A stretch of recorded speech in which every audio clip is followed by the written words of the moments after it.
Command control సెంటర్లో వ్యవసాయ సహకార శాఖ అధికారులతో సీఎం రేవంత్ సమీక్ష నిర్వహించారు. డిప్యూటీ సీఎం భట్టి విక్రమార్క, మంత్రి తుమ్మల, సీఎస్ శాంతకుమారి ఉన్నతాధికారులు హాజరయ్యారు. పంట రుణమాఫీ, ఇతర అంశాలపై చర్చిస్తున్నారు.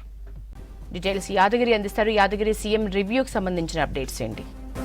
కమాండ్ కంట్రోల్ రూమ్లో సీఎం రేవంత్ రెడ్డి వల్ల వ్యవసాయ శాఖ, ఆ శాఖకు సంబంధించినటువంటి సహకార శాఖలకు సంబంధించినటువంటి అధికారులతో సమీక్ష నిర్వహిస్తున్నారు.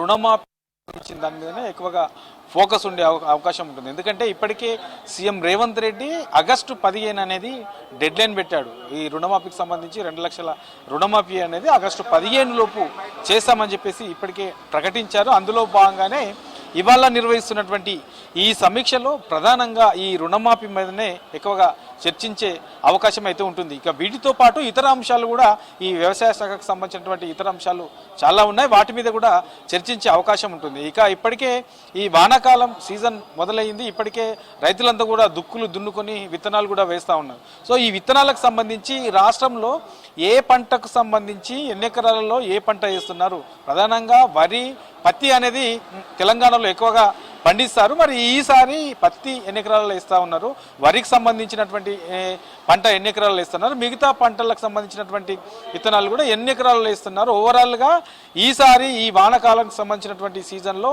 ఎన్ని ఎకరాలలో ఈ పంటలు సాగు చేస్తున్నారనే దానిపైన కూడా అధికారులను అడిగి తెలుసుకునే అవకాశం ఉంటుంది. ఇందులో కొన్ని సూచనలు కూడా చేసే అవకాశం ఉంటుంది. ఎందుకంటే ఇప్పటికే ఈ రైతు బంధు ఆల్రెడీ గత ప్రభుత్వం ఈ రైతు బంధు పేరుతోని ఎకరాకు 10,000 ఇస్తుంది. సో కాంగ్రెస్ అధికారంలోకి వచ్చిన తర్వాత ఎకరాకు 15,000 ఇస్తామని చెప్పేసి ప్రకటించింది.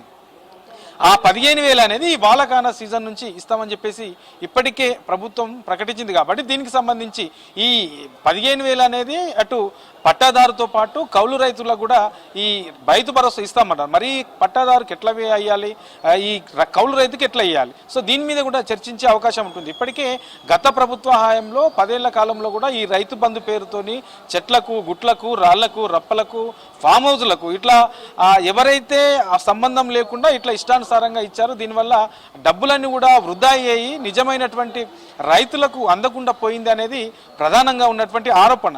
సో ఇట్లాంటి వాటిని గుర్తించి ఇప్పటి వరకు ఈ రాళ్ళు, రప్పలు, గుట్టలు, చెట్లు, ఫామ్ హౌస్ ఇట్లాంటివి ఎన్ని ఉన్నాయి, ఈ సాగులో లేకుండానే రైతు బంధు ఇస్తున్నటువంటి ఎన్ని ఎకరాలు ఉన్నది. ఇది కాకుండా మనము వాస్తవంగా నిజంగా సాగు చేసే దారులకు ఇవ్వాలంటే ఎంత అవుతుంది? గతంలో ఎకరాకు 10,000 ఇచ్చారు. సో కాంగ్రెస్ ప్రభుత్వం 15,000 ఇస్తామన్నది. ఈ 15,000 ఇస్తే ఎంత అవుతుంది? 10,000 ఇచ్చినప్పుడు ఎంత ఉంది? అందులో ఈ వేస్ట్ ఏదైతే ఈ సాగు లేని భూములకు ఇచ్చారో అవన్నీ కూడా కట్ చేస్తే మిగతా ఎంతమందికి ఇవ్వాల్సిన అవసరం ఉంటుంది, దానికి డబ్బులు ఎంత అవుతాయి, మరి నిధుల సేకరణ పరిస్థితి ఏంటి, ఎక్కడి నుంచి తెస్తే బాగుంటుంది, ఇట్లా ఓవరాల్గా దీని మీద కూడా చర్చించే అవకాశం కనబడతా ఉన్నది. ఇక ఈ నకిలీ విత్తనాలు అనేది మనకు ఈ వానాకాల సీజన్ రాగానే ఈ నకిలీ విత్తనాల బెడద అనేది రైతులను బాగా వెంటాడుతూ ఉంటుంది. ఎక్కడ చూసినా ఎంత దీనిపైన నిఘా పెట్టినా ఈ కొన్ని ఏదైతే ఈ విత్తనాలకు సంబంధించినటువంటి కంపెనీలు ఉంటాయో ఆ కంపెనీలకు సంబంధించి కొన్ని బాగా ఈ చలామణి అవుతూ ఉంటాయి ఈ సీజన్ వానాకాల, ఎస్పెషల్లీ ఈ వానాకాల సీజన్లో. మరి దీన్ని అరికట్టాలంటే ఏం చేయాలి? ఇప్పటి వరకు తీసుకున్నటువంటి జాగ్రత్తలు ఏంటి? ఇప్పటి వరకు ఈ నకిలీ విత్తనాల విషయంలో ఎన్ని పట్టుబడ్డాయి, ఎక్కడెక్కడ పట్టుబడ్డాయి, ఏ జిల్లాలో ఎక్కువగా ఈ నకిలీ విత్తనాల బెడద ఉంటుంది, అందులో ఏ పంటకు సంబంధించిన దాంట్లో ఈ నకిలీ విత్తనాలకు సంబంధించినవి, అందులో ఏ కంపెనీకి సంబంధించి గతంలో చాలా కూడా పట్టుబడ్డాయి. కాబట్టి గతంలో పట్టుబడ్డటువంటి కంపెనీలు ఏంటి, వాళ్ళ మీద ఎలాంటి యాక్షన్ తీసుకున్నారు, వాస్తవానికి ఈ నకిలీ విత్తనాలకు సంబంధించి అమ్మకాలు జరిగినా తయారు చేసిన వాళ్ళైనా సో దీని మీద ఎట్లాంటి చట్టాలు ఉన్నాయి, ఎట్లాంటి చర్యలు తీసుకునే అవకాశం ఉంటుంది, వాళ్ళని ఎట్లా యాక్షన్ తీసుకోవాలి, ఇట్లా ఓవరాల్గా దీని మీద పూర్తి స్థాయిలో ఇవాళ నిర్వహిస్తున్నటువంటి ఈ సమీక్షలో చర్చించే అవకాశం ఉంటుంది. ఈ సమీక్షలో సీఎం రేవంత్ రెడ్డితో పాటు డిప్యూటీ సీఎం ఆర్థిక శాఖ మంత్రి భట్టి విక్రమార్క, తర్వాత ఆ సంబంధిత శాఖకు సంబంధించినటువంటి అధికారులు ఇందులో పాల్గొన్నారు. ఓవరాల్గా ఈ రుణమాఫీ, రైతు భరోసా, తర్వాత ఈ వానకాల సీజన్కి సంబంధించినటువంటి పంటలు ఏ పంటలు వేస్తున్నారు, తర్వాత సబ్సిడీ కింద రైతులకు ఇస్తున్నటువంటి ఏమేమి ఉన్నాయి, ఇప్పటి వరకు ఇచ్చినవి ఏంటి, ఇంకా ఏమి ఇస్తే బాగుంటుంది, రైతుల నుంచి ఎలాంటి డిమాండ్స్ వస్తూ ఉన్నాయి, ఇట్లా ఓవరాల్గా వీటి మీద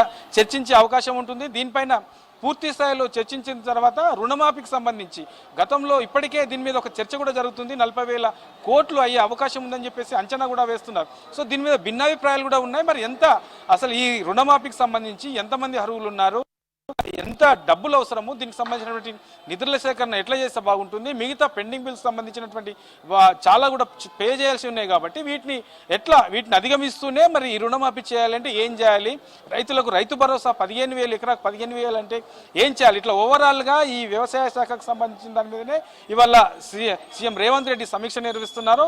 దీనికి సంబంధించి మరికొద్ది సేపట్లోనే ఏం చేస్తారు, ఎలాంటి ప్రభుత్వ నిర్ణయాలు ఏంటి అనే దాని మీద ఒక స్పష్టత వచ్చే అవకాశం ఉంటుంది. Yashoda, thank you Yadagiri.